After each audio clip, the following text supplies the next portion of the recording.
everyone. Can everybody hear me okay? Yeah. Okay, great. So please, if you can, just as the first note is to please stay with your microphone muted so that we can hear everybody who's speaking. And then you can unmute yourself when it's time for you to speak. That will help us a lot. Thank you. I hope that you all can see each other, and I'll keep allowing the people who join to join the meeting. But it's really nice to see everybody joining. This is definitely not how we expected the year to go and not how we expected to meet again. But I'm very thankful that all of us are able to gather here and at least try and rekindle what we had going for the past few years. So today we have a lot on the agenda. We have to hear from a lot of the alumni who will be speaking. And so we're very excited for that. So I'll make my part brief. We do, I think, have a few people joining. I'm not sure if they're here who have never attended CTP before, but they were very eager to learn. They were very eager to learn what CTP is. So I'm wondering if there's somebody here who can quickly, in just 1 minute, explain to these people what CTP is. If you can unmute your microphone. I think you can maybe raise your hand if you want to explain this. Or go ahead and unmute.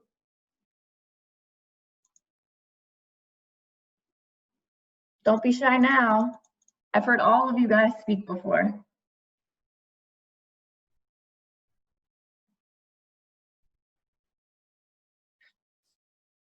We can sit here all day in silence. It's okay. I see Malcolm. Go ahead, Malcolm. Okay. Hi guys. My name is Malcolm.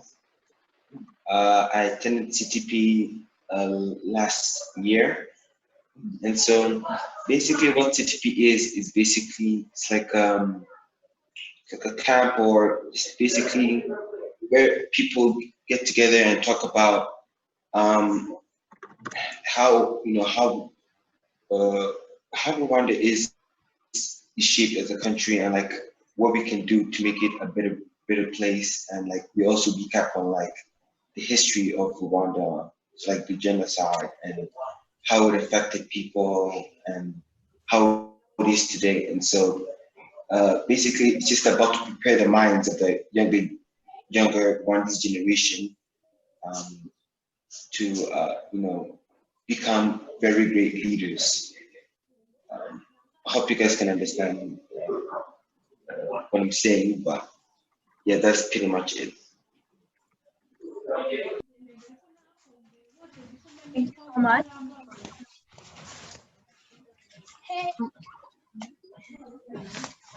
Can we just have everybody mute? Okay. Okay. Thank you so much for that, Malcolm. I hope that is a good explanation for everybody. And so I guess before we begin, I'll just also, a lot of people have been asking me what will happen with CTP in the future.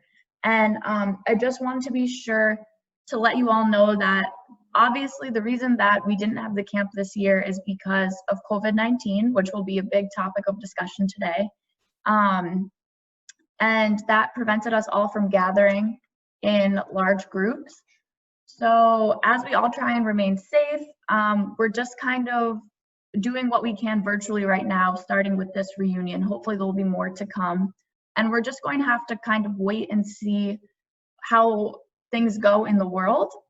Since this is affecting everybody, we're not sure the next time that multiple people can gather in one space. But as soon as we're able to do so, we will be back in action.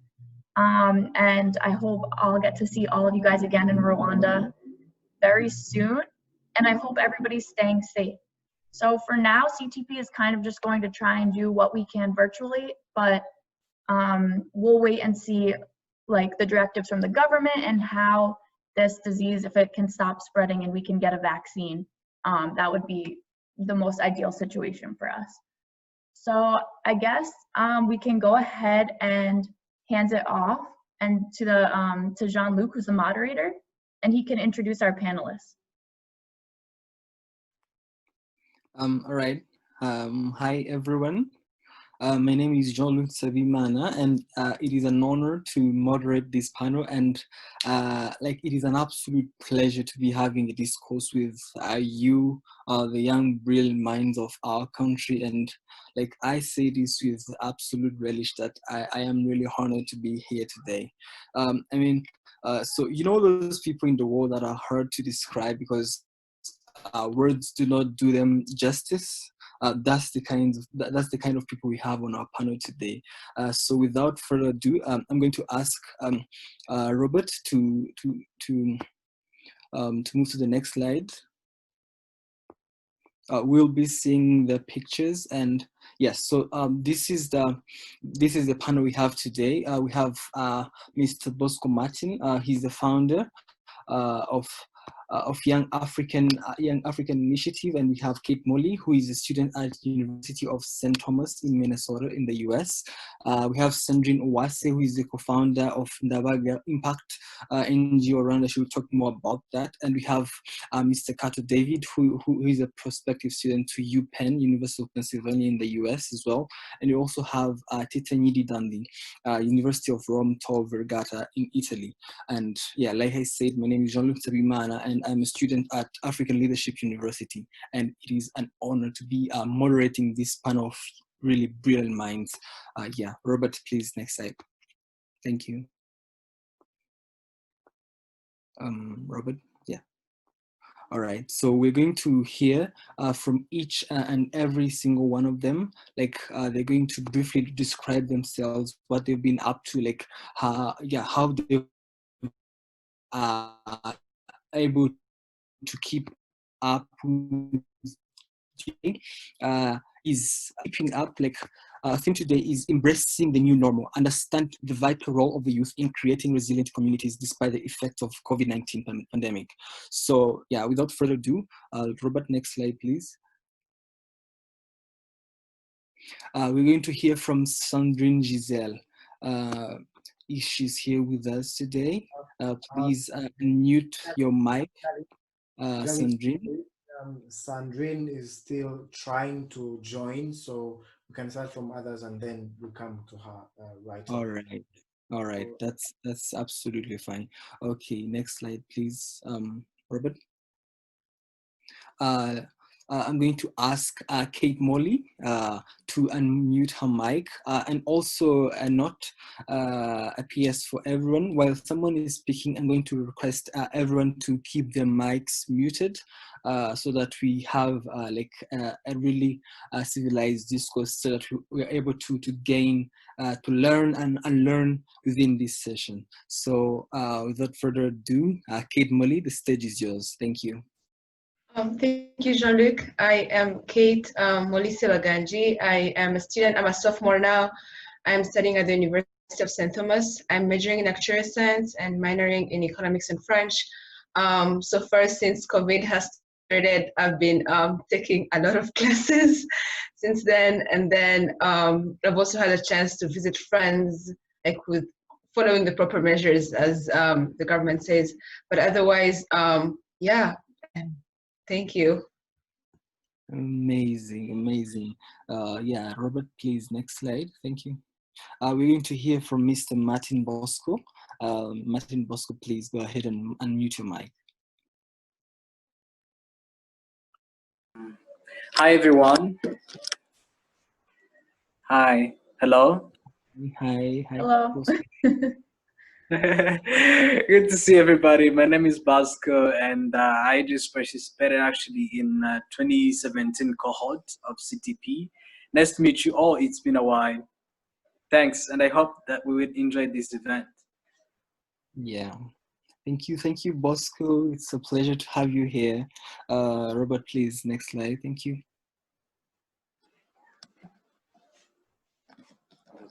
I wanted to put this out in the open. There was a time, no wait, please go back to that slide.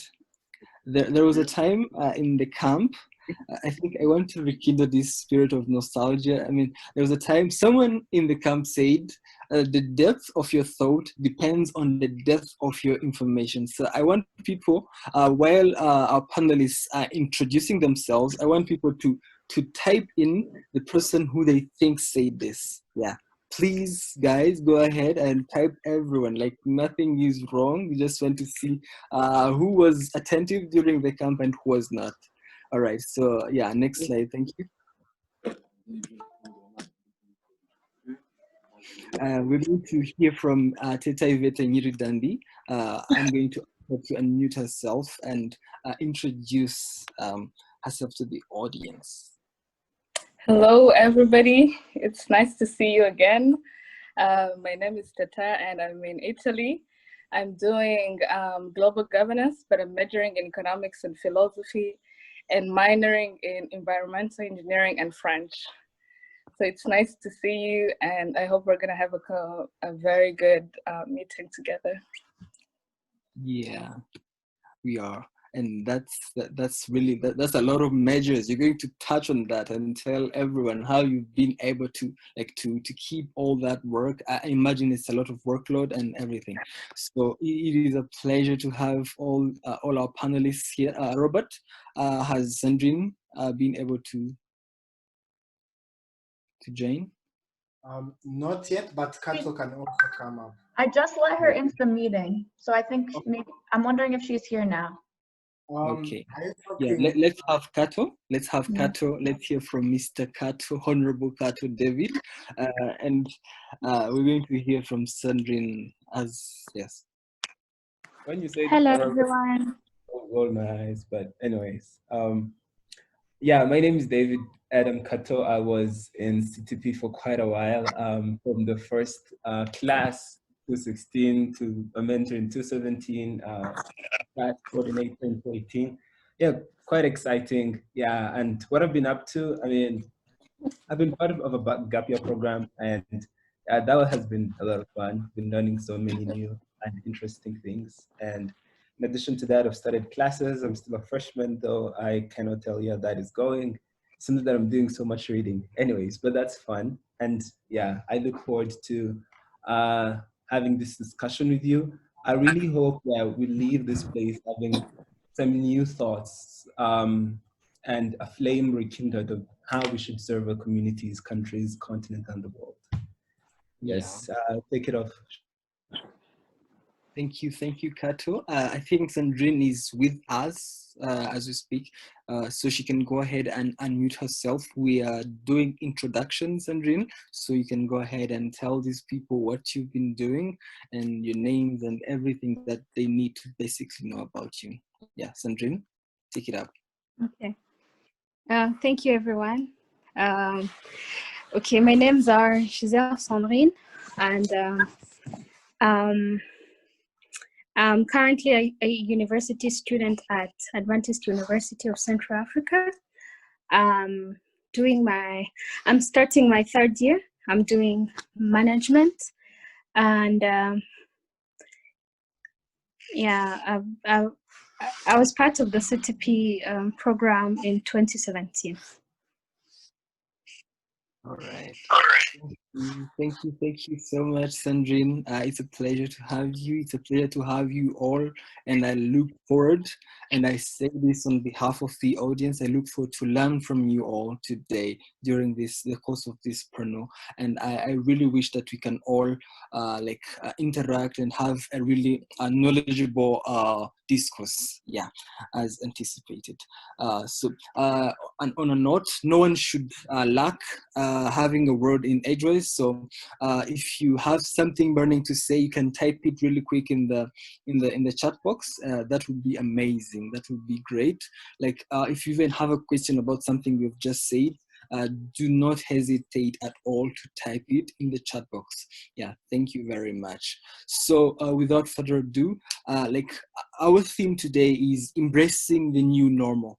And we need to understand the vital role of the youth in creating resilient communities despite the effects of COVID-19 pandemic.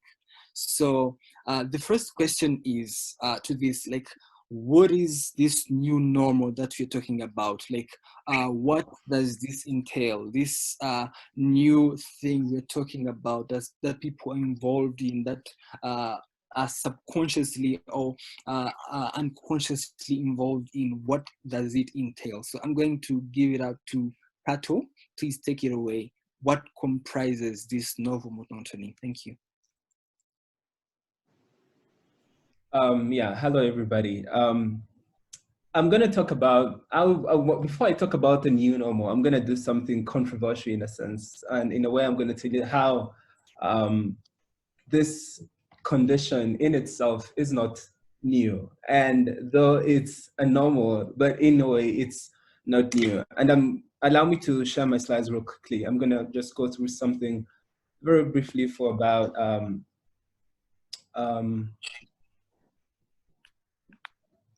sure. Okay.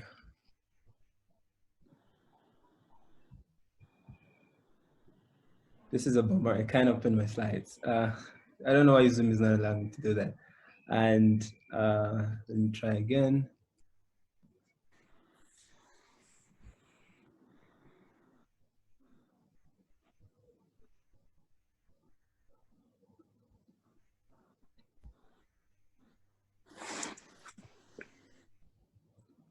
Julia, can he share his slides?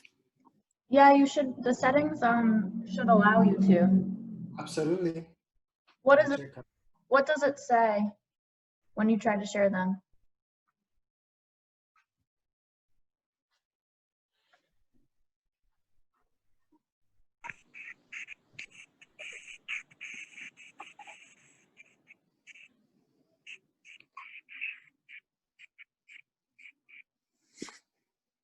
Are you still? I think he left the meeting. It could be some issue, but I'm going to ask in the meantime, while this is being worked on, I'm going to ask Teta to tell us what this entails, because she's in a place where this situation we're in hit most. Like, we all know that in March, everybody was talking about Italy. Like, there was a lot of commotion going on there. So she's going to go ahead and tell us from her perspective what this new normal entails. Yeah. First of all, I don't think it's normal as such. I just think we have to normalize it in a sense that it doesn't have to scare us anymore. But like, on a personal perspective, as you said, I'm in Italy, and it's one of the places that has been really affected. And at first, we were really scared. I remember back in March, I used to give people calls and be like, this may be the last call you're gonna get from me. And it was just, it's just a reflex from the panic that everybody was having worldwide. It was just not us alone. And fortunately, I live with so many other Rwandans that were together, and we kind of like have another family here, and it kind of makes us feel less homesick. But I'll say, as days went on, and which is why everybody has learned a thing or two during this pandemic and the quarantine. And personally, it has taught me a lot, and it has actually changed some of my passion. As I said, I'm trying to minor in environmental engineering because I'm still not decided on what I want to do for my master's, but at least I know that now I want to focus on risk management, especially natural disaster management and any other risk of the pandemic, because I saw how some countries reacted to the pandemic, and I was like, oh, wait, there is still something to be done. There's still a habit, a culture that needs to be instilled, especially in Rwanda. I've seen people here, somebody gets a headache, the first thing they have in mind is calling an ambulance. In my country, in Rwanda, we can never do that. So there is still some big step that has to be taken, and which is why I'm actually going to have normalized my reaction to the pandemic. And I was like, if I major into something like natural disaster management or any risk management in general, I'm gonna learn to help people back in my country to be aware and to not panic about the pandemic. Because I know, like, for instance, this was the first, if I'm not mistaken, this was the first pandemic that the country was dealing with at Rwanda, and for sure it has been dealt on well, according to so many other statistics, the World Health Organization. And I'm proud to say that, for example, Rwanda is among the few countries that are allowed to come in the Schengen area in Italy, France, Germany, and other countries because of the good step that has been done. But it still is not enough. We're going to have so many other pandemics. We're going to have so many other risks to encounter and to deal with. And we're supposed to deal with them in a way, in not a panicky way. And that begins with letting people know that it's okay to have a risk. It's okay to have a pandemic.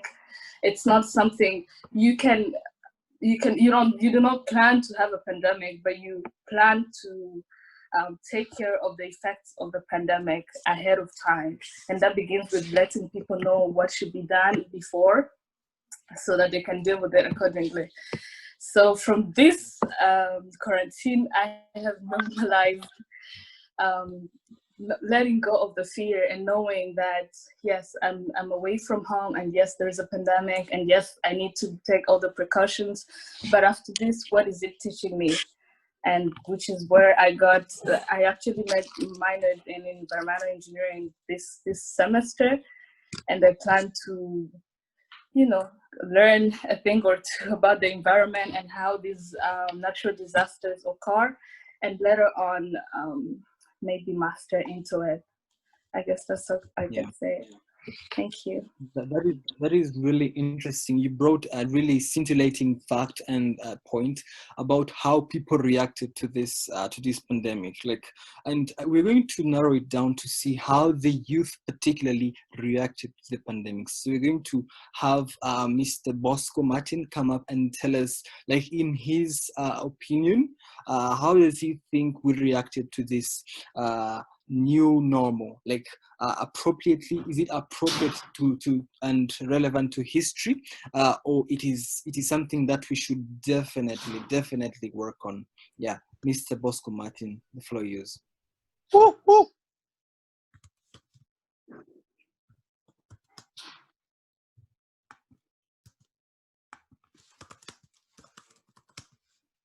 Is he on the call? He should be here. I know he was having some issues with the. There we go. Yeah, can everybody hear me? Yeah, sure. Yeah.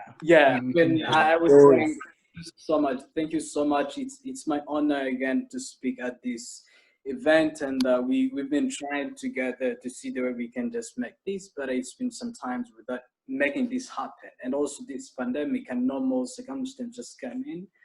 But it was very good, another experience that everybody should get, because we've got to learn a lot, especially as young people. We've got to learn a lot on how we can create initiatives that can really help a lot back in the communities. So I would say these are normal circumstances that came as this pandemic. Myself, I would say it really helped me to learn a lot and actually define the space for myself and to see what I can do to make a great impact to the community. So back to the question that you've asked me, me and also the team and also everybody who believe that youth are the change makers who can do something to the country and everybody. So recently I had a conference which I mostly organized for youth, and most of you have got an opportunity to participate in. So basically was to really show the contribution of young people to really take initiatives that can really help in the recovery of COVID-19. So we believe that we can do a lot as young people, but I would say that we still need to depend on the country. The country cannot do a lot to us, but we as young people, what can we do? So myself and Julia and everybody who got an opportunity to really speak to young people, we've seen that young people can do a lot.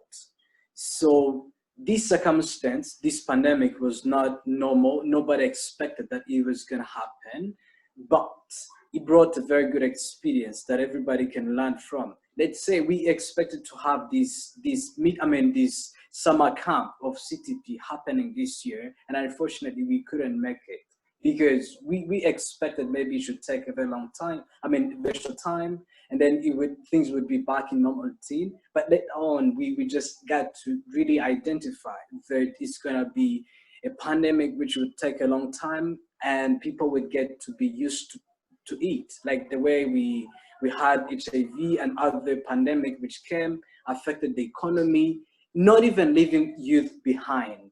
So I would say we've got to learn a lot as youth, but at the same time, me and the people who believe and support young people, we've got to do a lot together. And I believe that this is one of the things that we're trying to do to really empower young people to go back in the communities and try to make the difference. Right. That's really helpful, and that's deep. That's deep. Thank you so much, Bosco. And I want to ask Sandrine before I have Kato. Like, you are a person who was proactive enough to make use of something that was at your disposal and found a really significant part of like a solution that is really tackling a challenge that is out there in the wind. So I'm going to ask you, Sandrine, what are the tools that are particularly at the disposal of the youth, and how can we make better use of them as forces of good? Sandrine, Okay, thank you. So I think that we have a very supporting environment. The government is so supportive, and it is so encouraging. Like, as far as I can remember, when we were in lockdown, the Ministry of Youth started something like an initiative where they were encouraging young people to start initiatives that are going to be beneficial to the citizens of Rwanda, and which we're going to be helping them grow economically as well. And they were going to fund the initiatives, whatever that we're going to propose. And so I think we still have a lot of opportunities. We have the government, which is encouraging, and it's really great that the young people are really using the platforms that we have, that the opportunities that we have, by really trying to give their best and trying to contribute to the country's development. Maybe, as you might have heard, we've had a lot of groups, young people trying maybe to raise different things, like awareness, or maybe trying to raise some funds for helping the citizens. Like when we were in total lockdown, there was this group from students that went to the same school, and they started an initiative of giving food and different things to the most needy people, and it was so great. And like, maybe we might have also like involved in different initiatives for helping the citizens, so like they come out of well, we know that the pandemic has really been a challenge to everyone, not really having a limit. Like, everyone has been challenged by the pandemic, but there were some people who were really affected by the pandemic, and I was so contented to see young people taking the first step to help and to support the government by like helping, and by also using the platforms that they were given. Also, on my side, I tried to look on different perspectives as the project we had started in Dawaga, in Dawaga, the project was called All Youth Engagement, and we were trying to offer a platform or a safe space for young people to be able to share the different views of what they think about different situations that are going on, especially during this pandemic, by like engaging with older generations through an intergenerational dialogue. So we tried to see what we can offer as a group and as young people who really are so empowered and who are really looking forward for a better country, and as a country which is which has young people who are really empowered and who really are looking forward for a peace building and bringing solutions to different problems that our country are faced with currently. Yeah, that's really amazing. Now I'm going to pull up Kato. Kato has something to talk about. Now the moral responsibility that the youth have to contribute to their communities within this time is particularly very important. Like, what value are we adding to the community during this time, and how can we make it better, sustain it? Yeah, in that sort of sense. Kato, please take it away. Hello, everybody. I'm very sorry for the Tubazo technique that happened a few minutes ago, but I hope we can have a great discussion. So I wanted to talk about a few things within next 5 to 7 minutes. And first of all, putting a few things out there. I'm outside, there's a lot of wind, and we have African friends called mosquitoes right here. So, and it just rained. So if you see me doing this a lot, don't be surprised. It's good to throw in a joke once in a while so that people, come back. So anyways, I won't talk about much of what I've done personally, but I want to invoke some thoughts to you guys. I want to bring ideas, and I want us to think about them. And in this format, I hope we have a sort of realization of what is going on in the world and what do we need to do. Another thing I want to put out there is that I won't just particularly be talking about COVID-19, but I want to expand this to a level that or a framework that we can use when we're thinking about different injustices that are happening in different places, right? Different injustices that are happening in our countries, in the continent, and in the world. So let me continue to, let me go on and share my screen. Hopefully now this is gonna work. There we go, perfect. So I want to let us start by reading a few words from Martin Luther King. And this is not specifically talking about COVID-19. Anyways, they didn't have COVID-19 then. But it's gonna be a thought that we're gonna use. So this is one of his reflections when he said, "Something began to say to me, he who passively accepts evil is as much involved in it as he who helps to perpetrate it. He who accepts evil without protesting against it is really cooperating with it. When oppressed people willingly accept the oppression, they only serve to give the oppressor a convenient justification for his acts. Often the oppressor goes along and aware of the evil involved in his oppression, so long as the oppressed accept it. So in order to be true to one's conscience and true to God, a righteous man has no alternative but to refuse to cooperate with an evil system. This, I felt, was the nature of our action. From this moment on, I conceived our movement as an act of massive non-cooperation. From then on, I rarely use the word boycott." So first of all, I'm taking this out of context. Let me give a little bit of context and then tell you what I want us to do with this kind of reflection. First, this was during the time of racism, right? Martin Luther King was speaking about racism, injustice against the Black people in the United States in the 1950s. And this was the time where they're going to boycott the bus system, which was segregated because like Black people in the United States at the time were not allowed to live, or I mean to board the buses and sit in front. They only sat at the back, and white people sat in front, a system that punctuated the inferiority of the Black man. So what he did is that all Black people refused to ride buses in an attempt to make the white population realize that they're part of that society. And if they withdraw, the bus system is going to crash, and thus putting ahead the argument that racism is wrong. So that's what he was talking about when he was talking about cooperation and non-cooperation.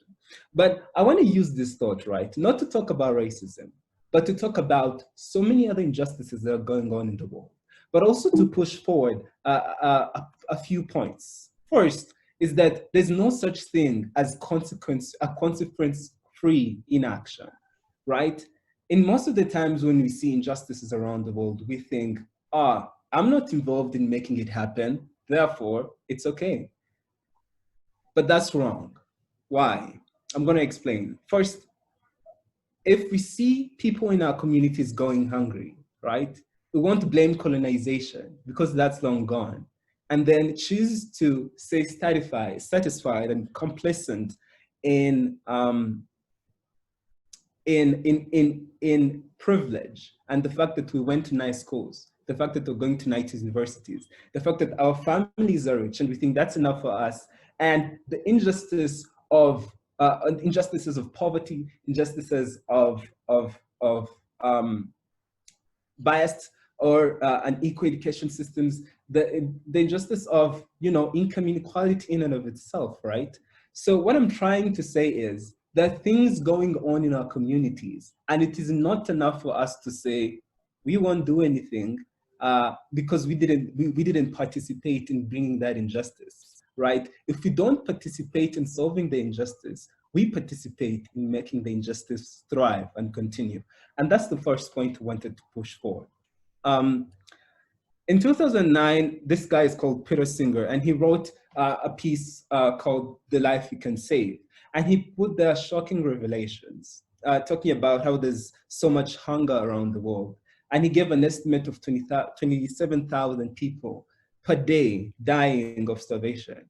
And he talked about poverty and how the whole world looked at these problems. People who have wealth, people who have money, by people I mean countries, but are doing nothing to help the most vulnerable people, the most vulnerable communities in the society, the global society, and then being complicit with their own development when other people are struggling. What is my point in this? I'm trying to tell everybody at this point that so many injustices were already happening before COVID-19. What did COVID-19 do? It expanded these kinds of injustices. Now, we have hunger and malnutrition at skyrocketing levels, right? We have poverty and economic crisis going on. We have countries not having enough money to support their systems. But wait, we don't see that. And we only see that we just go out and we're being told to wear masks and sanitize our hands simply because some of us live a wealthy life. Some of us have other priorities, or some of us have it easier than the rest. What is my point in this? I'm trying to say that there's so much injustice around the world and so much injustice in our country, but it is blind to us some of the times because we're buffered by privilege.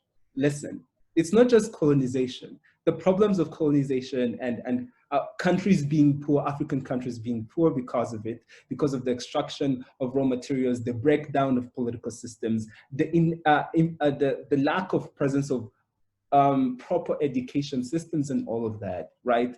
All of that happening is the injustices that are present. And now after COVID-19, after countries have less money to implement policies, after some of the politicians around the world, for example, around Africa, aren't as invested in making these policies to revive these countries, the questions come to us. What is going to happen?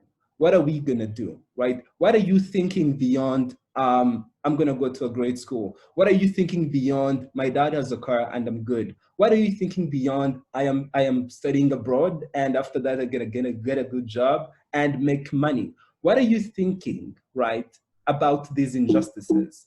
And to expand on this question, I would say, what are you thinking? And what is your choice in terms of, are you going to be complacent and just secure a position in the rich elite circles? Are you going to do something? Are you going to choose to fight your way to the front lines of the battle against these injustices, economic, political, or social, that are happening in our communities, our countries, our continent, and the world? This is one of my favorite guys. His name is Brian Stevenson. And he said, you ultimately judge the civility of a society not by how it treats the rich, the powerful, the protected, the highly esteemed, but by how it treats the poor, the disfavored, the disadvantaged. What am I trying to say in this point?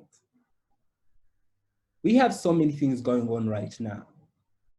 And at this point, we have a moral responsibility to alleviate these injustices. We have a moral responsibility of thinking, what is my role in making sure that this country has a sound education system, right?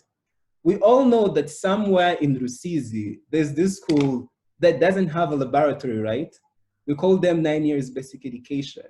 And we know that since I went to a school so-and-so, I'm better off. But those people are people you should be thinking about, because in the future, if they do not get the privilege of having that education, right, there's going to be a problem in the future. Either they turn to crime or they will not be able to participate in the economies of our countries and thus make them better.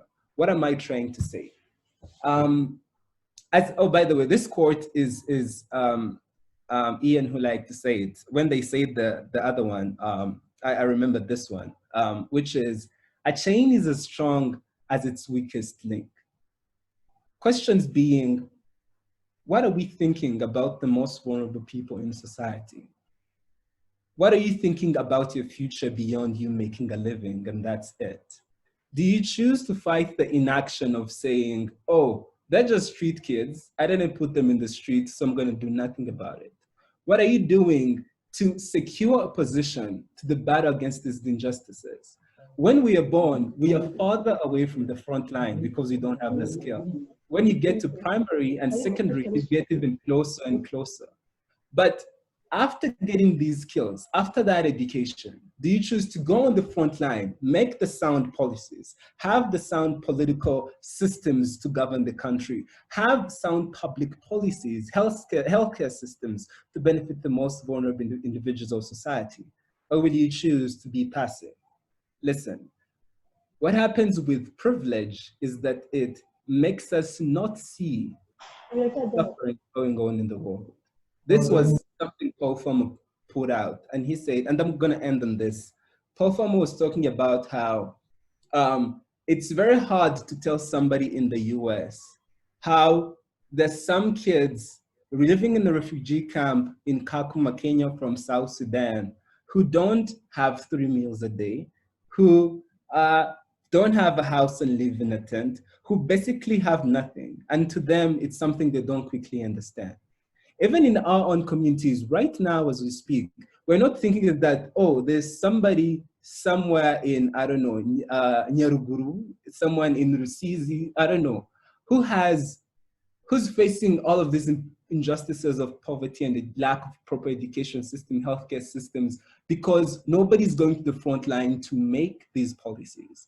I admit Rwanda is doing a great job, but other countries aren't. So what is our responsibility to our community, our country, our continent, to the world? Will you keep the flame of hope and justice? A question I will end on. Thank you all. Hope we keep thinking about it. I mean, Kato, you've just raised the bar so high. I do not think we could, I mean, I don't know what to say right after that. Like, for real, I'm just appalled, for real. And like, for the sake of this panel and conversation, we're going to have another great person come on and tell us, like, Kato touched a lot of bases, and one of them was education. So we're going to have Kate Molly tell us what or how are we keeping up, or how should we keep up with what's important, regardless of what's happening. We should not lose track of our career path. We should not lose track of our academics. So Kate Molly, as a student, she's going to come on board and tell us how we should keep up with this. Thank you. Kate Molly, the floor is yours. Thank you so much, Jean-Luc. This is, Kato just raised the bar so high, I'm like, oh my Lord, right now. But he did touch on education again, and I'm glad you asked this question right after after his presentation. Although it's so hard, like a lot is happening around you, in addition to your personal issues, in addition to like what you're facing personally, you're having a whole world facing something together. You're having, like, people are dying around you, people are so frightened. You're like, when I get out, I might also get COVID, and what's about to happen with me and my life. And some of us were even, I personally thought that the world was about to end, and I was like, oh my Lord, I should actually, even like, why am I doing all of this? But again, like, it's so hard when you're like, for some people, when you're away from your loved ones, or when you feel like you're very distanced from your friends and you don't know how they're doing actually. So it becomes very hard to focus on what, like, some of other things that are important to you at the time. But again, throughout the course, I've learned that although it's hard, but you decide and put in energy to know where to focus, like to put your focus on. Especially when you have like careers to do, schools to attend. It would be easy if we allowed like the whole negativity or the whole pressure to fall on us. But again, every day looking at yourself and be like, I can do this, I can try this again. Today can be better than yesterday. I think that has really helped me throughout, like knowing how to focus, like put all my attention on what I needed to do at the point. But again, that doesn't mean that we ignore what's happening around us. We ignore the injustices happening around us. In addition to like you focusing on your personal goals again, another thing is looking at what are you helping your society with in the pandemic, in what's going on, what's your role in ensuring that we're doing better, or with your energy, what could you do better with what's happening? So yeah. Amazing. That was really great from Kate. And there is something that has been mentioned a lot. The role. Like, and there's another thing another anecdote that I'm going to add. Like, as the youth, like we've seen in this period, things turn upside down, everything be unraveled. So like, as the youth, as young people, how can we not contribute to this upheaval? How can we not contribute to what is not going right in the world right now? And I'm going to give it up to Teta. Teta, please take it up. Tell us, how can we not contribute to the upheaval of our communities at large? Thank you very much for the good question. I was actually thinking about how simple it needs to be. Like, I think so far what we need to do is, first of all, abide to the rules. If we know there is a pandemic, wear a mask, keep distance, everything that we're supposed to be doing, let's do it. But in addition to that, we should be, how should I say it?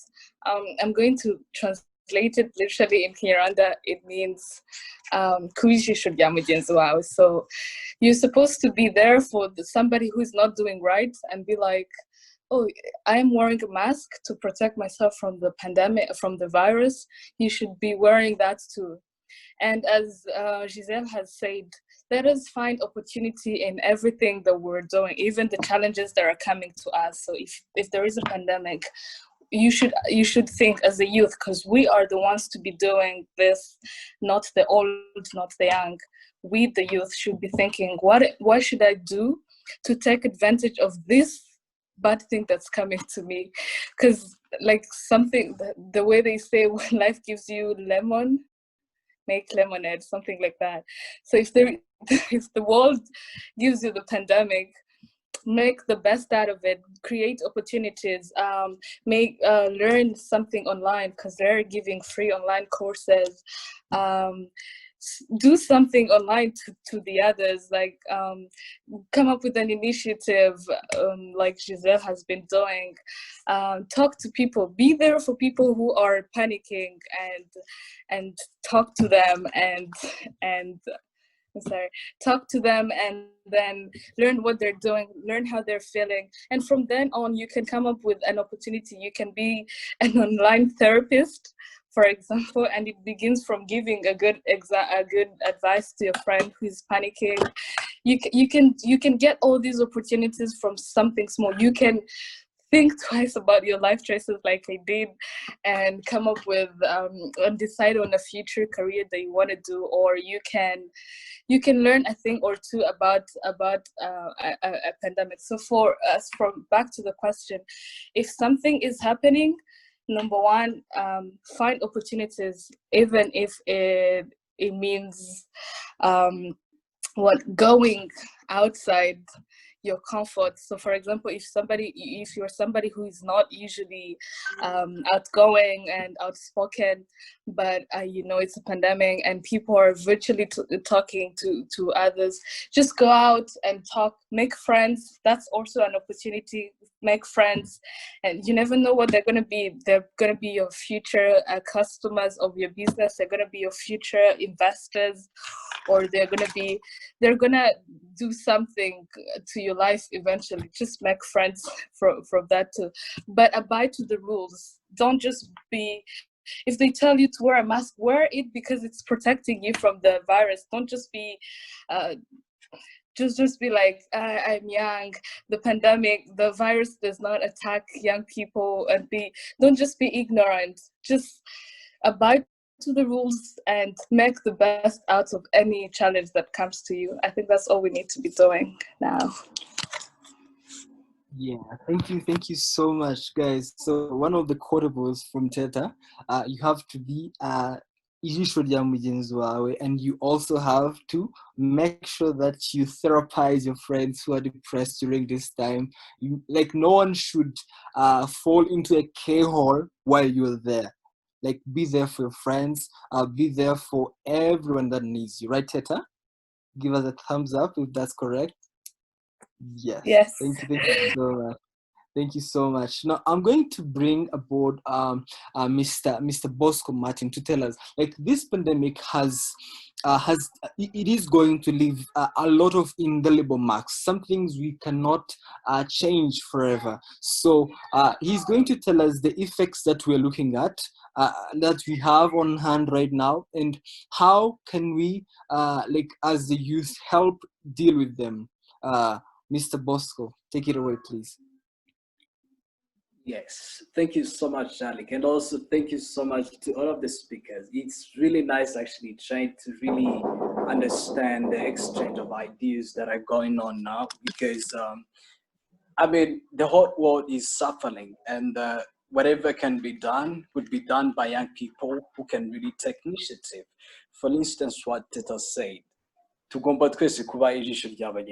like, there's nothing that you can do alone. We always need somebody to be in our back, support us in any way that is possible. So back to the question, there are so many effects. For instance, Kato talked about injustice that is happening. There's a lot of violence that are taking, especially me as a person who is speaking on the behalf of men and women who are staying home, and also who stayed at home during the pandemic. So there are so many violence that are taking place. For instance, unwanted pregnancies. Like we do have a lot of cases where we are finding now marriages because girls have got a lot of time to stay at home. And there are so many unreported cases that the government cannot be able to identify. So this pandemic has definitely affected either socially, economically, and also like normal life that people have always been in. So we as a youth, first of all, we need to be responsible and be accountable to create initiatives that are going to bring all of these solutions that actually going to take the whole world be back. Especially when we're talking about this, we should focus actually on the youth of Rwanda to really be the millers of other youth across the world. So talking about that experience, so we should be the ones to create the solutions on education. First of all, we've had a lot of people talking about education and what can be done. So as Teta said, you guys are going now to study abroad, but what can you do to give back to your communities?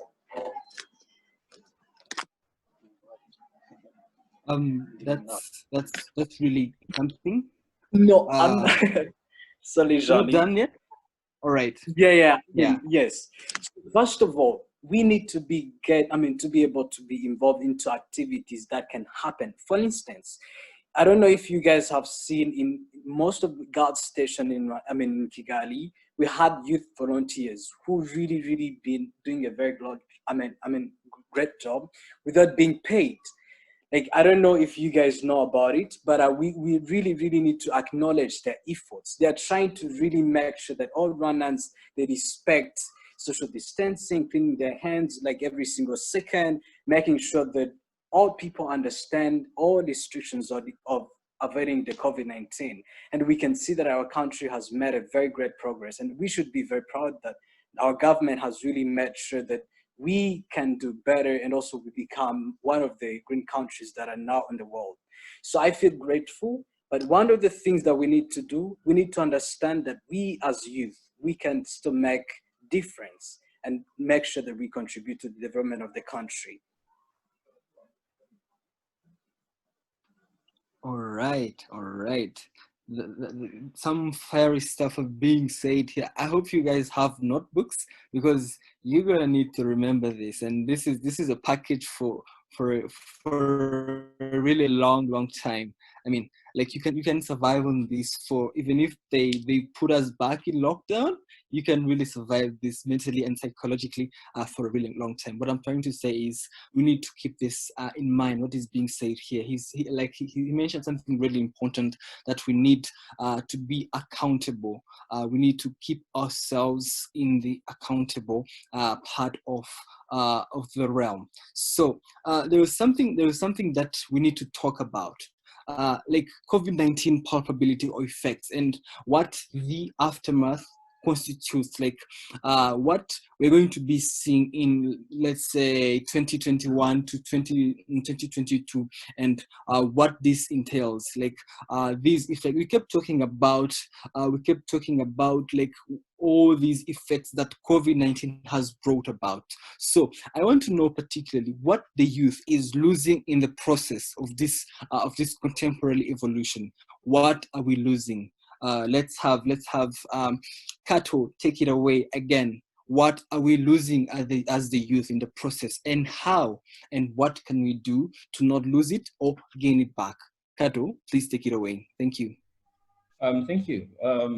In terms of what we're losing, I mean, I feel like that's a deep question, in a sense where so many things are happening indirectly. Enjoy the sounds of birds in the background. I told you I'm outside. Anyways, so as I was saying, there's so many things that are happening indirectly. We're not, for example, you might be seeing daily cases rise and all that, and seeing Twitter, I mean, the Ministry of Health tweeting and the daily reports and all that. But what we don't see is that there's a recession going on. For example, in Rwanda, there's an expected decline in the GDP growth rate. What that means is that we're not earning money.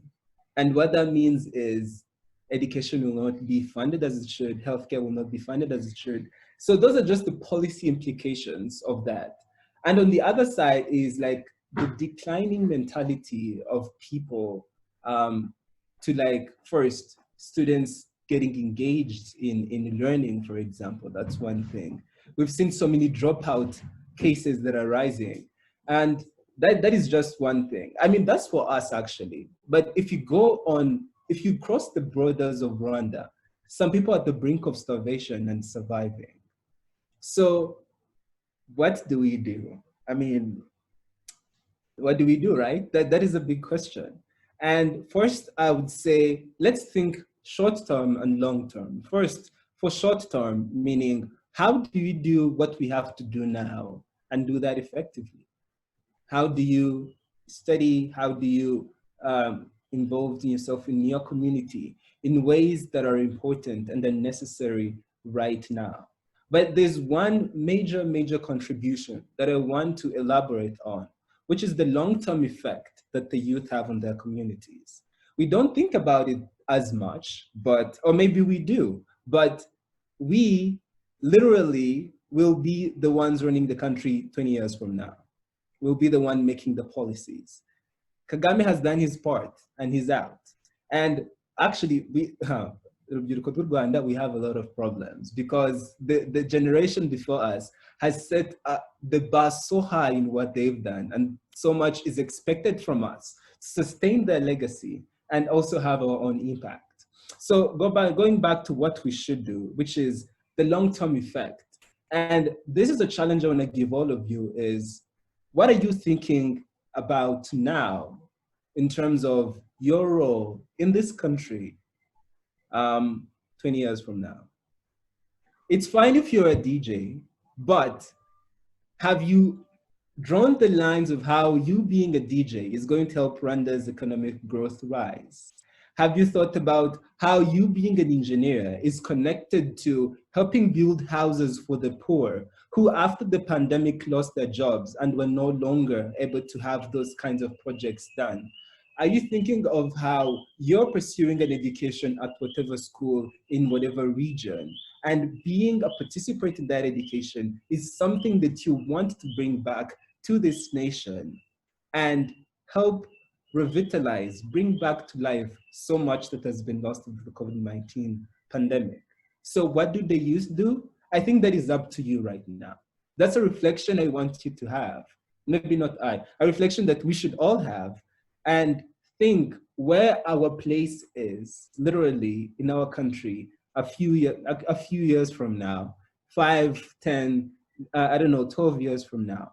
And why we think it's important that we participate in our communities, right? And how we're still thinking of the most vulnerable individuals in our society.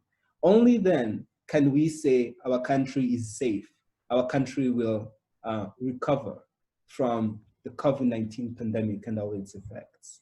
That was a super long answer, but that's all I've got. Thanks.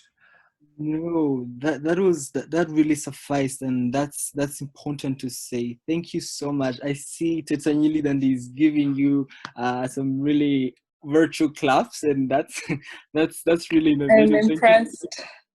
Yeah. So you at the end you talked about something that I want us to touch on, the ideal community that we want to build. It is actually in our theme today, which I'm going to remind everyone who was not here at the beginning or from the outset. We are talking about embracing the new normal, like understanding the vital role of the youth in creating resilient communities despite the effects of COVID-19 pandemic. So we're going to talk about such a community, like this ideal community that we keep talking about, where all this is present and is ubiquitous. Like I'm going to ask Teta, what builds up to a resilient community? Teta, please take it away. What? Sorry. Yes. Can you rephrase your question, please? Yes. What makes up, or what are the characteristics that a resilient community, which we are talking about, where the youth are proactive and they are contributing to the development, and it is immune to cataclysmic events like COVID-19 that hit the world so bad? So what makes up or builds up to be this resilient community? I hope that made it. I got it. Thank you. I'm going to say it in my own words, of course. And first of all, I think being resilient, the number one thing being resilient is you have to understand and admit that something is going on, because you need to know what you're going to be resilient to. So if in this case we're talking about a pandemic, accept that there is a pandemic, and then be in a position where you are at peace with it. You know something is going on, and you know you're not the only person being affected, and then learn how to be resilient towards it.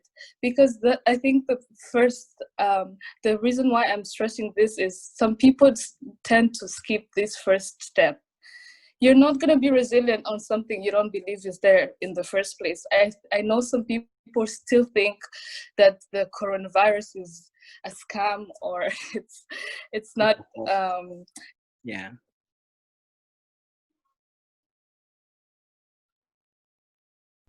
Tita, you're muted. Oh, sorry. I was saying, I don't know where I muted from, but I was saying that I still know that some people still do not believe that the coronavirus is legit, and they still think it's a scam. So you can be resilient on a pandemic that you do not believe in the first place. And then to be like, no, I'm not gonna wear a mask, I'm not gonna sanitize, I'm not gonna test because I met somebody who tested positive, something like that. I'm not gonna abide to the rules because I don't believe that the virus is legit. So with people of that same mindset, I don't think we can be resilient, because we need to first teach these people, yes, it's there. And if you are among the people who believe that the pandemic is a scam or it's not something serious, then you're not going to be resilient, because what are you going to be resilient to if you don't believe in it?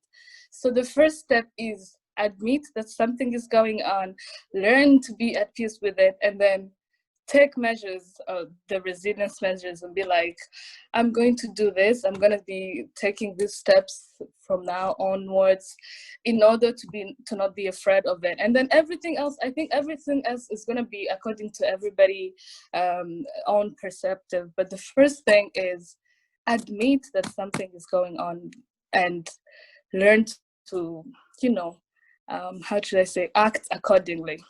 Yeah. Wow, that's really important, like acknowledging the status quo. And speaking of the status quo, I want to ask Sandrine, how can we add value to the status quo? Sandrine, please take it away. Well, I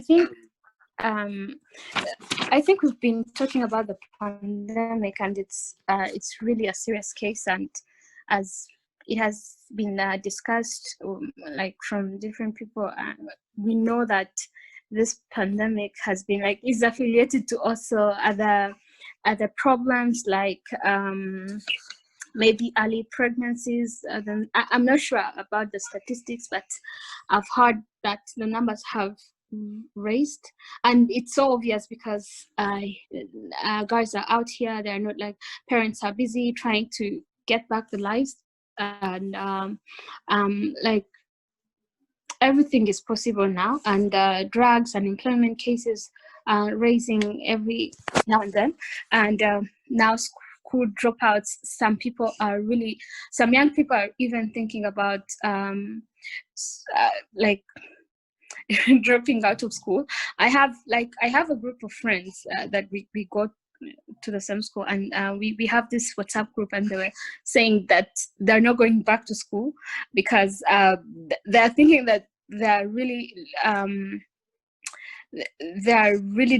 the studies are really delaying, that they do not have that much time, and they want maybe to start having a living. And it's normal, like everyone can think that way, but there are a lot of problems that are really affiliated to the pandemic. And I think as young people, we need to be able, as Tita said, we need to be watchful, and we need to make sure that we're doing what maybe the government and the restrictions are telling us, like, or they're requiring us to do. And in addition to that, we should make sure that we are not only saying or discussing and having these beautiful conversations. We also need to step out and do more steps than actually only speaking, and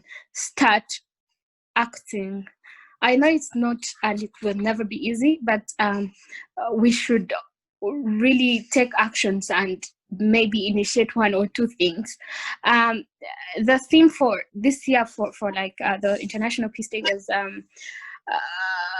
shaping peace together, and so it always comes on the togetherness, and like how also we can they were emphasizing on the thing of dialogue, and how like we can use dialogue on like for ensuring that we overcome the pandemics, that because pandemics will always be there. It's not only about coronavirus, the pandemics will always be there. So how do we use dialogues, or how do we take actions in ensuring that we prepare the society to be ready for anything? It might not be this one, it might be something else which might arise, maybe another disease or any other thing. But I think we should, as young people, take an action of stepping out from what we say to what we do, and also work together. And because if I do something on my own, it's not going to be really powerful, or like it's not going to be stronger than me working or like doing anything with other people. And another thing is also doing things which would generate income, or like benefit to other people. Like, for example, we all know that this pandemic has left a lot of young people, including maybe some of us, with unemployment, or like as being jobless. And we should, as young people, be able to create things from the possible platforms, available platforms and opportunities. I know some friends of mine who have created an app which is now generating income to other people. It might not really be a big thing, but something which ensure other people like getting a living, or like getting a meal. So we should really not really sit and be like whatever which is going on, but take action in a way that we understand that pandemics will always be there. So like we should really raise an awareness to the society, so that they know that the situations like these will always be there, and they're always going to be affiliated with other problems. And from there we need to take actions and make sure that we do not only discuss them, but also take action to initiate different initiatives which are going to benefit us, of course, and also the society as large. Thank you so much, Sandrine. That was insightful and had a lot of important facts and scintillating statements that we should all take at home. So I want to ask my panel one last question, and everyone is going to have a say in, let's say, 30 seconds. In a word or two, how can we move from being at the expense of change, talk of COVID-19, or anything that will come in the future, something big, something unprecedented? How can we move from being at the expense and rather be at the convenience of change? How can we do that? I'm really hoping that people have understood the questions. So we're going to start with Kate Molly, and then we have Bosco Martin, and then we'll have Nyiri Dandi Teta Yvette, and then we'll have David Kato. In a word or two, how can we move from being at the expense of change, big change, small change, whatever change? How can we move from being at the expense to the convenience? Thank you very much. Kate Molly, take it away in a word or two. Thank you, Jean-Luc. From what I've heard, the speakers before me have always tackled this. They've talked about how we need to accept what's like the change that's happening and take action to make that to make a positive impact with what's happening around us. And I feel like that's the very first thing we need to do. Just like Tita said, accept that the change is happening. Do not deny the change. And then take action in your position, where you are. What can you do for your society? Where it doesn't have to be a very big thing, but what are you contributing? Just like Kato said, the question to ask yourself, what are you contributing to? Like, what's your impact in addition to you staying wherever you are and like living your life, but what's your impact to your community, and how are you helping them adjust to the new normal or to the change that's happening? Thank you. Into that. Bosco Martin, please take it away. Yes, thank you so much, Maury and Jolly. So having that said, so I would say that we as young people, we should believe that we should be the changes that we want to see on the continent. So no matter who you are, no matter what you're doing, you can use the less that you have to make an impact. So I would say that we are believing that we're going to make an impact instead of being the conveniency of what we're seeing on the continent, instead of this pandemic taking us. So we should be the changes that we want to see on the communities. Thank you so much. Thank you. That's my favorite quote. The change you want to see in the world. Let's have Teta. Let's have Kato before, and then we'll have Teta after. Kato, please take it away. Sure. I think this question as well has been answered by everybody who spoke. But one thing I can say is, first, don't think the one thing that we need to tackle in this to create to benefit from the change is first to think that change is not impossible. Some people think that change is too expensive. An example is like when, for example, when AIDS became a big thing and people are like, medicine, can we make it cheap for people to access it? Some people who had the money to do so would be like, no, that is too expensive. That is not cost efficient. And it's that fixed mindset that prevents change from happening. This could happen as well if we start talking about the COVID-19 vaccine, or even in tackling any other problem. So the first thing I would tell everybody present in this room, that first, it's not impossible. You can put your mind to it and things happen. And also, don't have a fixed mindset. Your change is not too expensive. It all starts with you. Thank you so much. Teta, take it away. It's always hard to talk after Kato has said something, but I would say, as I said before, the only thing that I'm thinking of now is find opportunity in every challenge that comes up to you. If there is a pandemic, create an initiative out of it. Use the online platforms that are being that are at your disposal to find something new. And in response to the pandemic, but also in response to the situation, to the current situation that's happening. For example, if it's a quarantine, you're at home, you can be learning an online course or something. Just find an opportunity at any challenge that comes your way. All right, Sandrine, I want you to tell us your last word that you want everyone to keep in mind and always remember. Sandrine, please take it away. A word. All right. I think like everyone has mentioned everything that I really had to say, but I think as young people we should really embrace the opportunities that we have, that for example, like having platforms like these where we can discuss things and learn a lot of things that can really be helpful to us, that we can go back and share with our fellow young people, and also by having like a supportive government, and also learn how we can step out, as I said, and start doing what we are saying. All right, thank you all for being with my panel. And I'm going to quickly read through all the ideas and insights that have been put out in the chat box. There is one from Gloria Munana. Pregnancies are becoming a concern in the region.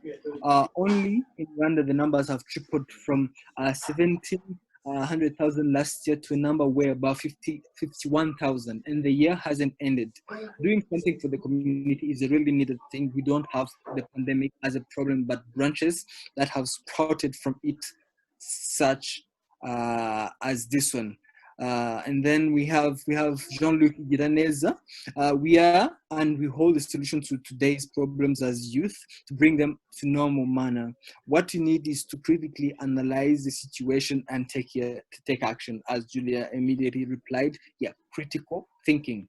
Yeah, and then we have one important one from Rosindana Manzi Joel Benjamin. I think embracing diversity is important too. Society tells us that some careers are more important than others, and that affects how we see the extent to which they can create societal change. For example, doctors are considered by some as superior to dancers. An ideal youth is an ideal youth is one that accepts diversity and prescribes societal expectations to any career one wants to have, and that is on period. I agree.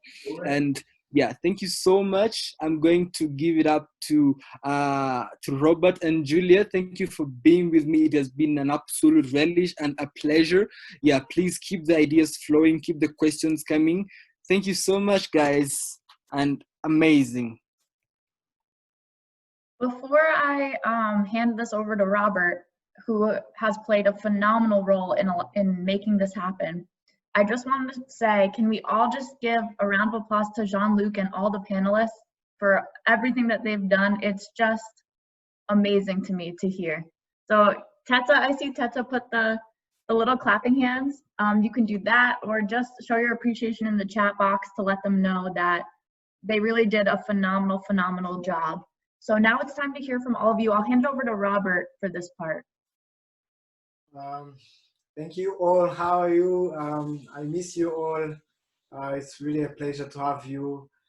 Thank you, Jalix. Thank you for all our panelists. You really did a great job. I hope I'll get some time to again listen to this recording. As some of you had asked Julia, we will also share it on your emails right away, and then we share it to Facebook and YouTube.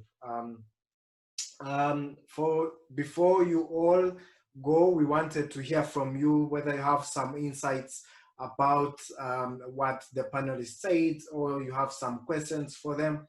Please feel free to raise your hand or unmute yourself and then you speak. We also have a video to play right after your insights of Ian saying hello to all because he wasn't able to make it. Please don't go away before we show you that video. So it's your turn.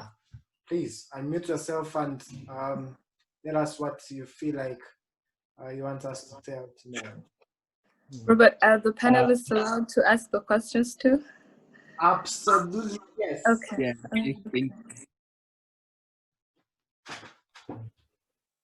Hello everyone. Can you hear me? Yeah, it's a praise and honor to be back, and I really miss you all. My favorite panelist, for sure, it was amazing. I couldn't have waited any longer to see, these amazing ideas flowing out. In particular, I don't have any question or concerns to ask the panelists. I just want to thank them. Sorry to cut you short, but you can, for some who maybe don't know, you can tell us your name and then where you are and what you're doing. That would be amazing. Thank you. Right. My name is Elise. I'm a Rwandan, born and raised in Rwanda, but currently in UK for education purposes. I'm a third year. Thank you so much. I'm in a third year of electrical and mechanical engineering. Yeah, I just want to give a really big thanks to the panelists. They've done amazing, and I think we need more of these ideas. We need more of these ideas. Thank you, Robert and Julia, for organizing this. I really missed this. Thank you so much. Thank you so much, Elise. We also miss you so much, so much. We hope to see you soon in the camp when we can all meet, and you guys. And next one. I'm muted.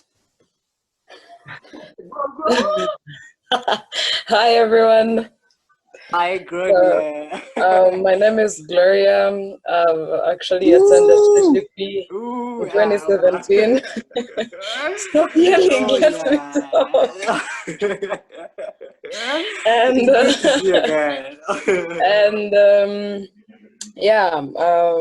My name is Gloria. I've attended CTP in 2017. I'm a senior in international business and trade. I'm a worker. I'm actually making a living out of myself. So something I actually wanted to say is Julia, stop it. So Kate actually talked about getting scared and everything. So I actually want to tell everybody to survive, live for surviving. Don't be scared. This is actually something big. It's actually a first one seeing in Rwanda 20-something people dying, giving out to corona, but then live to survive, live to make a change, live to make amazing things, because I know everybody here is actually capable. Everybody is here who's here is actually a brilliant mind. But then, being scared shouldn't actually take us away from the objectives and, looking the best out of life. So the first thing, when, Jean-Luc said everything about resilience and everything, I actually wanted to yell and be like, so the first thing before, being resilient, first survive. First live, first, think about yourself, love yourselves. And then, you become resilient afterwards, but then leave. Thank you. And it was actually amazing to meet people, the cohorts after me. Yeah. Thank you. Nice to see you again, Gloria. Before you like to see you too. I can see you all motivated to hear the voice of Gloria. So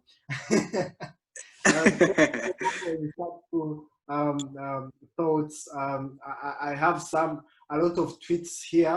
I'm gonna tweet them right away. Plagiarism. Plagiarism, Robert. Plagiarism, allowed.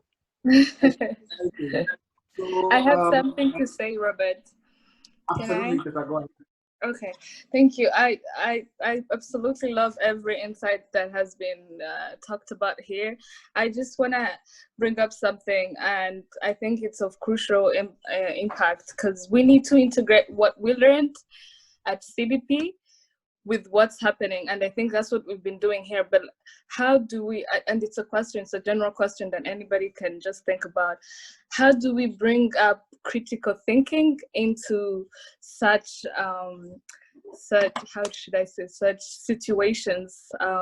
It's a pandemic, everybody's freaking out, it's all over the world, but what does critical thinking help us in a sense of surviving, as Gloria has said, surviving the pandemic, but also being the change that we want to see, as we've been saying. So how does critical thinking come into this? And I think if one or two people can talk about it, then we know that what we've been learning from CTP and is actually of impact and is actually of help to what's happening currently. Thank you. Thank you, Teta. That's really an amazing point or question to the community. Please, anyone with a good answer, not a good answer, but anyone with an insight on that, please go ahead and mute yourself and please answer that. Thank you. Can I say something?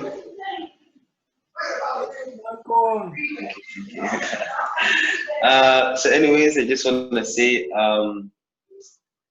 been a pleasure to see all of you guys here again.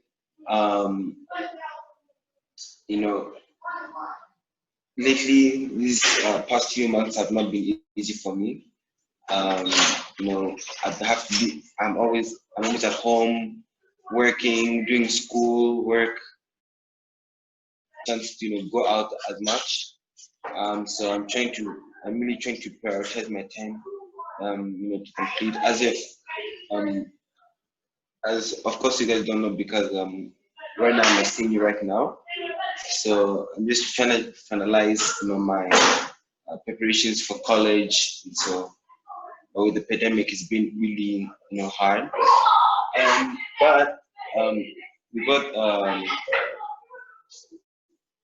with what she just said about, you know, how we can be critical thinking to how to situations like COVID-19. I think what we have to do now is we have to think about how can this affect us in, you know, in the future. Will this pandemic even continue? You know, this pandemic is gonna go on for almost a year right now. And so I think right now we just have to appreciate, you know, what we have and, you know, the opportunities, and, you know, try and, you know, work with the different communities, you know, and try and, you know, be mindful and cautious of ourselves and what is happening around us. So I just want to touch on that. Thank you. Thank you so much, Malcolm. Thank you so much, and we hope you are doing well, and hope to see you soon. Bosco said he wants to mention something in regards to what Teta just said. You can take the floor, Bosco.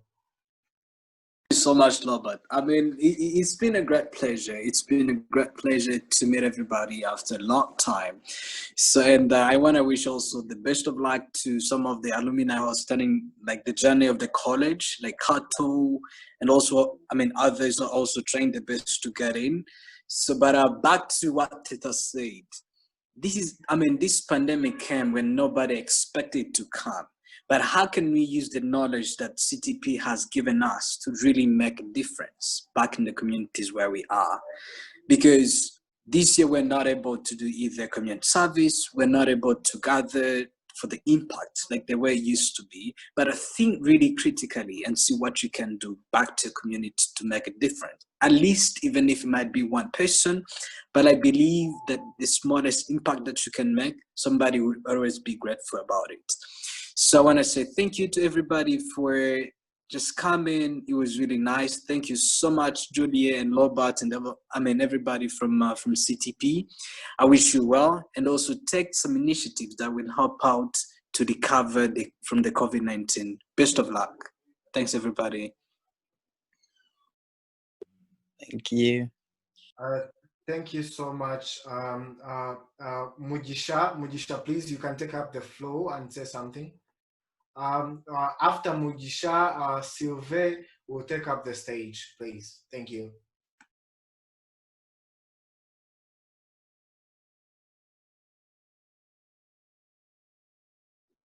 Remy. If anyone is speaking, we are not listening. Everyone? Mujisha? Yes, okay. Okay. Hey. Hi. Hi, I'm Remy. I'm a student from SYV. What I would love to share with you. Hello? Hear you. We can hear you, Remy. Yeah, what I would love to say is about the changes that you have said. You know, as critical thinkers, is the time for us to show off what we've got in CTP basing on the changes that we've made about the pandemic.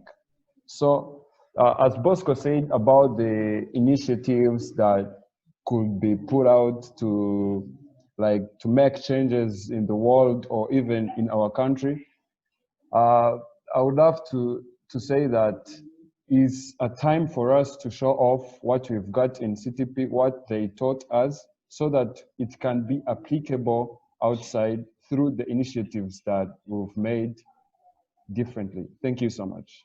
Thank you so much, Remy, for pointing the point like naguciye hejuru cyane wishyira ku ngingo.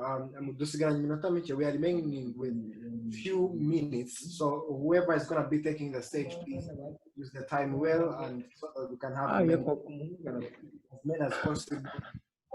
Please, there is someone who had Slive. Can you take up? Greetings all. Greetings, Slive. Yeah, I would like first to thank you. I would like first to thank you for organizing this such amazing meeting.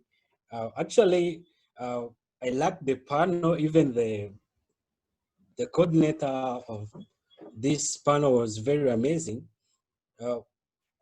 Getting back to the point they mentioned, actually, I like the point Kato raised of being really not inactive when there is injustice being happening all over the world.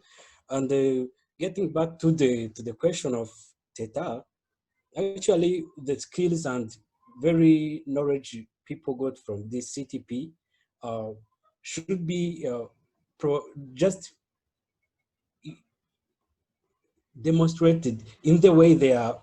For instance, in this case of pandemic, the flow of information, what I want to emphasize on is the flow of information. If someone is providing something which is not really helping people to get to know this pandemic and how to prevent it, so that person is really giving something which is harmful to the society. So critical thinking, I look forward to see people changing the flow of information. Like there are people who are misleading others, giving like facts which are not really appropriate to the pandemic. So people should be very active to respond to those situations. And I'm Sylvain, and I'm a student at Kepler. Thank you. Thank you, Sylvain. Last year, it was really amazing to have you on board as a mentor, and we really liked working with you, and it was really an amazing pleasure to have you. We can also have a Jean who had raised a hand, and then we go to the last. Yeah, thank you. Hello, everybody. Hi, Jean. Hello. Hi. My name is Eugene Harorimana, and I'm a student at RICA, and RICA is Rwanda Institute for Conservation Agriculture. And I wanted to ask one simple question, and is actually related to critical thinking. I would say, unfortunately, as a behavior economic is concerned, I found that we humans often do not act in our best interest. And I would say hundreds of behavior biases affect our daily decisions making. Many of these biases come in a situation of stress, fatigue, or uncertainty. And as this pandemic is concerned, it is more likely to bring about these biases. And these biases are the one to affect our daily decisions. And in a way that, especially when it comes to the youth, you find that they are even not following guidelines, because for me, I found that it is because of behavior economics, because of maybe they're in of stress, maybe they are thinking of the financial account, which affect the virus. Like I will give an example when we were in lockdown. The youth had always their vision, and when their income are affecting the decisions, they are vision and they hold. So they in manner that is not following the guideline. So my question is, what advice can you give to the youth, to the people in general, to avoid these biases that affect their daily decisions? Thank you so much. Someone with a quick answer can answer that, and that would be applied to everyone, I would say. Thank you so much for a great question. Anyone with an insightful answer, like quick and on point, can really point like coming. Yes, Jalik. Oh, okay. So I wanted to say, like, in response to what he just mentioned something really important, like what influences behavioral economics and all these biases and everything. So there is this famous statement from a philosopher called René Descartes. It is a famous Latin phrase. I think most people here know it. It is cogito ergo sum. Like, it means I think, therefore I am. So it all goes back to what you think at the back of your mind. And this is what makes up or like constructs what we see phenotypically. So once we go and change that, like and understand this principle that that logic dictates and social norms dictate, that the way you think is often reflected in the way you behave, in your demeanor and everything, right? Yeah, Teta just meant as you think, so you are. So that is something that you have to always keep in mind. Cogito ergo sum. I think, therefore I am. So if I think better, I'll become a better person and I'll make the society a better place for everyone in it. Thank you very much. Clapping my hands, by the way. So interesting insights from Jalik and a good answer. Go, I can see you smiling too. So as we just reached to our end, before I give Julia time to share the screen and we hear the video Ian just saying, I would like to say thank you to everyone, and I'm gonna be saying some names here, and then they're gonna be saying, hi, I'm doing this, etc. Like, my name is, for example, Patience, I'm doing this, like I'm going to this college, etc. And then we get back on top. Just like 3 minutes on this. We start from Patience. Akalis. Yeah. Hi, I'm Patience. I go to Barnard College.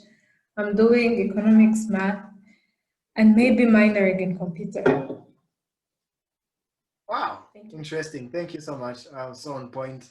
Blandine.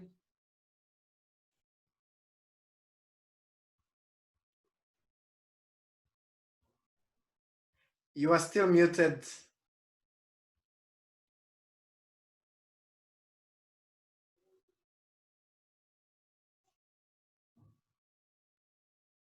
Okay. As you unmute, let me go to Legend. Oh, well, my real name's Jackson Zaruera. I'm currently not in school but working. Thank you. Interesting. God Niyibizi.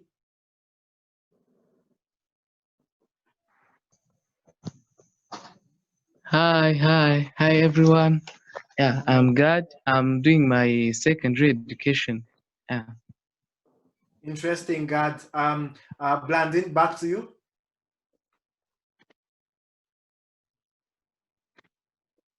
Sorry, I'm Blandine. I'm a high school graduate from a Unidago school, and I attended CTP 2K19 as a participant. Thank you. Thank you so much. Eugene.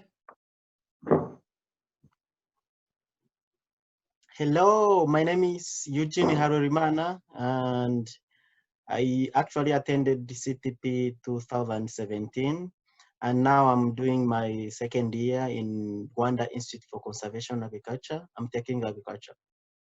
Interesting. Thank you. And then we go to Festus.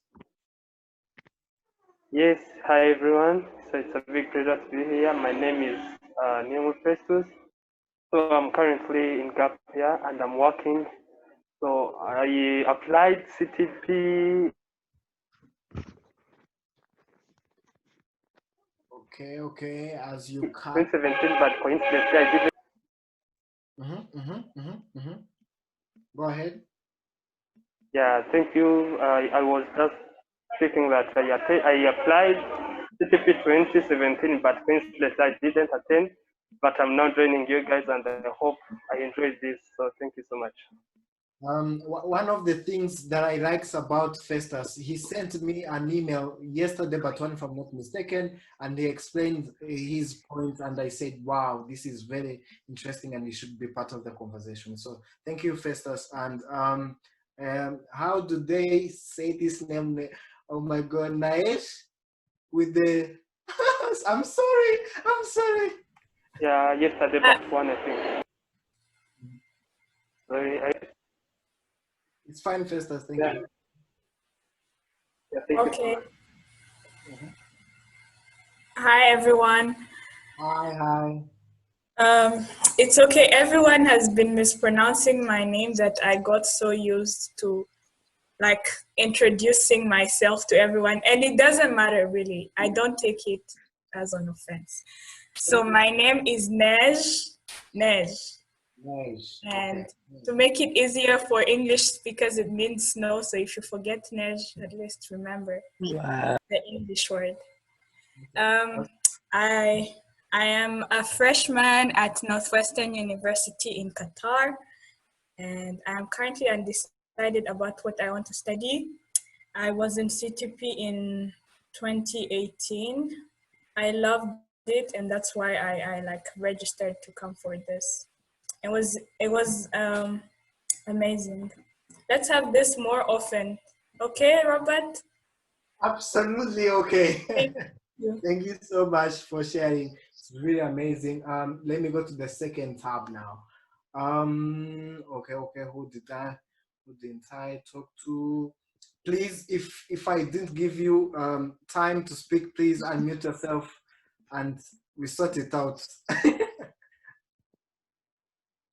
Go. No, go. I'm sorry. I'm sorry, please. It's your time. No, I was actually counting for everyone who hasn't, talked. I was like 1, 2, 3, everyone talk at the same time. Okay. It's okay. Okay. There is this guy. You don't have a name, so I don't have how to call you. With a kuteri. Please, if you can talk, please. Yeah, that's me, Robert. Hi. Hi, Rogers. Hi, Roger. That wasn't me. I'm very happy that I attended this. Thank you so very much, Julia and organizers. I attended CTP in 2017, and I'm doing photography and video here in Rwanda, based in Vision in Gishushu. Yeah. So, yeah, good to see you. Envision is really doing an amazing work in the community in that sector.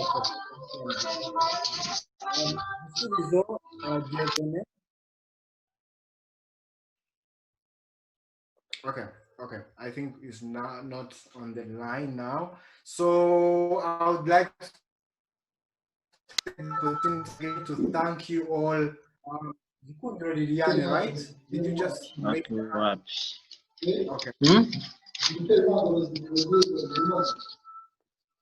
Okay. Okay. Thank you so much. Take this up. Robert, I think that a few haven't gone. Okay, can they please come and speak? Thank you. I messaged you privately. Can you hear me? Yes, Ruzindana, please go ahead. Hi, my name is Ruzindana Mazijo Benjamin, but you should call me Rose. My name, I go to Riviera High School. I attended CTP 2019 and happy to be here. I'm currently waiting for what my life is doing now because schools are shut down, but I'm in my last year of high school. Yeah. Thank you so much, Joel, for sharing. That was so amazing. Is there anyone else? Yes. I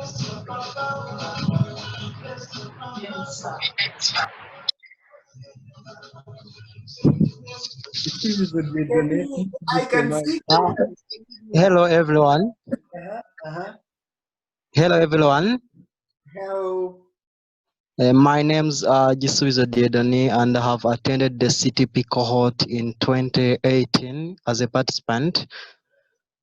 So I'm really interested to be with you in this online chat.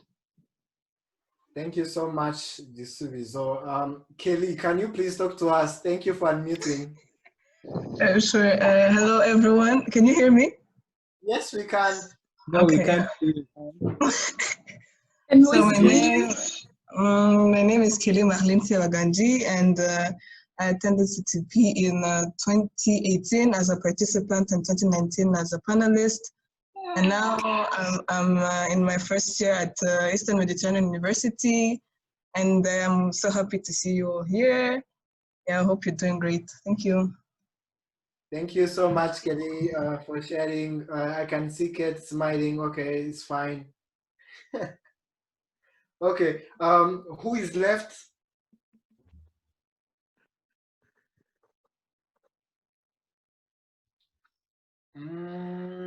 Okay, I think all of them have just said hi to us.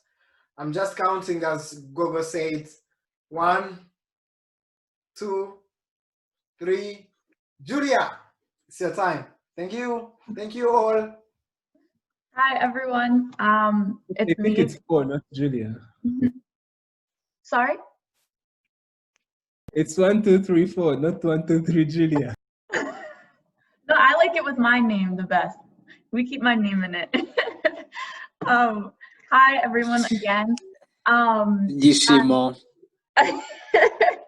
Thank you. This was the most amazing time I've had in a very long time with you all.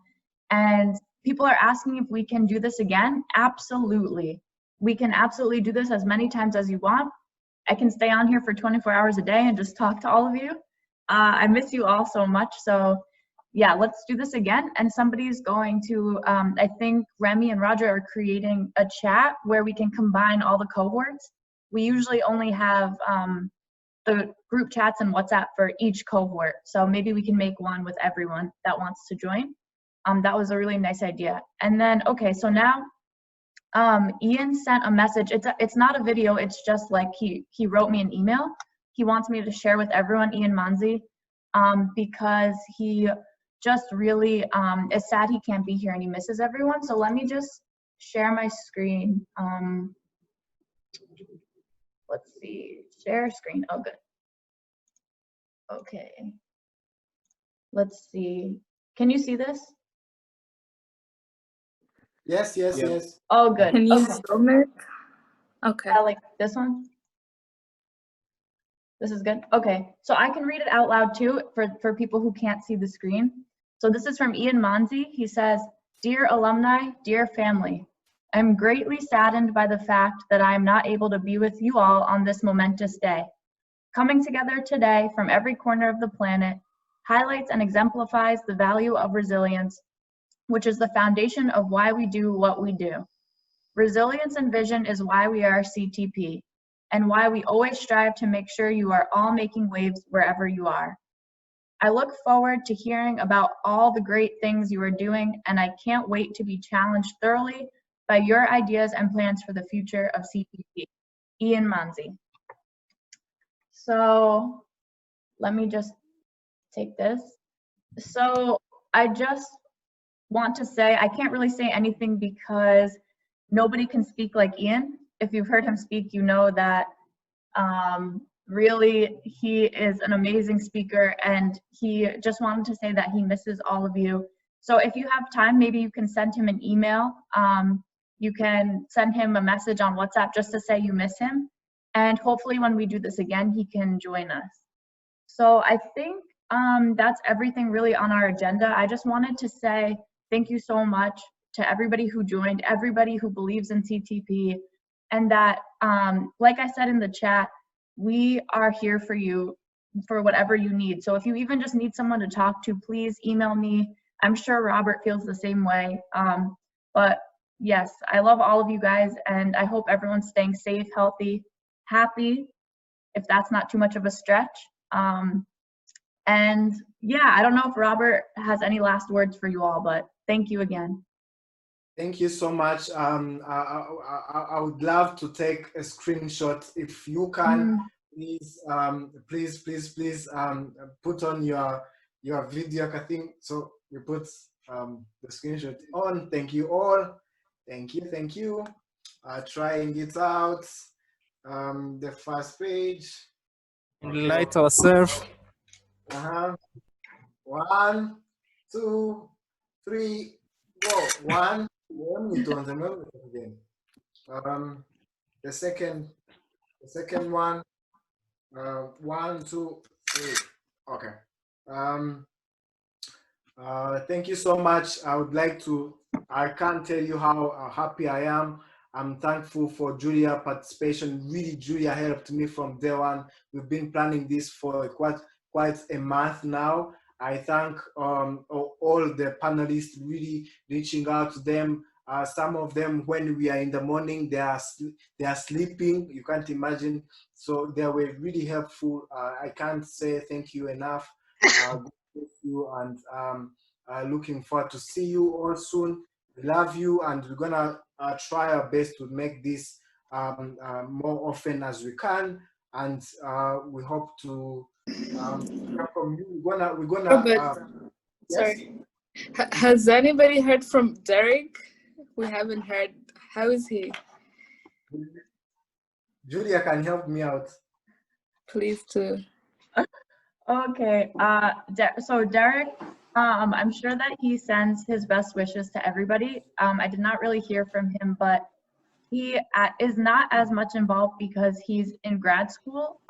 He's in Atlanta right now at Georgia Tech. So he is doing big things, studying with a master's in like geology and physics. Yes, geology, yeah. So he's studying some rock. Yeah, we missed him too, but he told me he is not as much able to be involved just because of how much workload. But he sends his wishes too. Absolutely. That's what he also told me recently.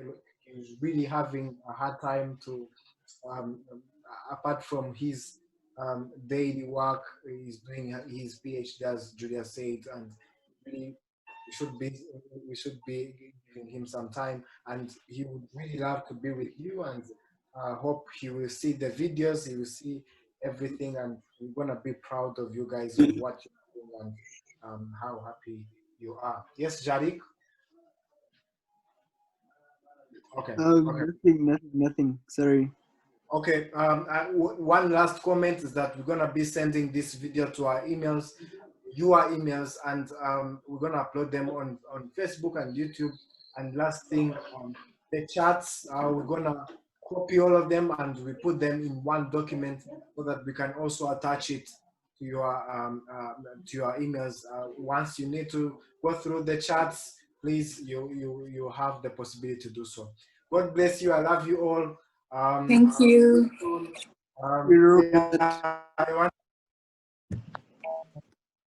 Thank you all.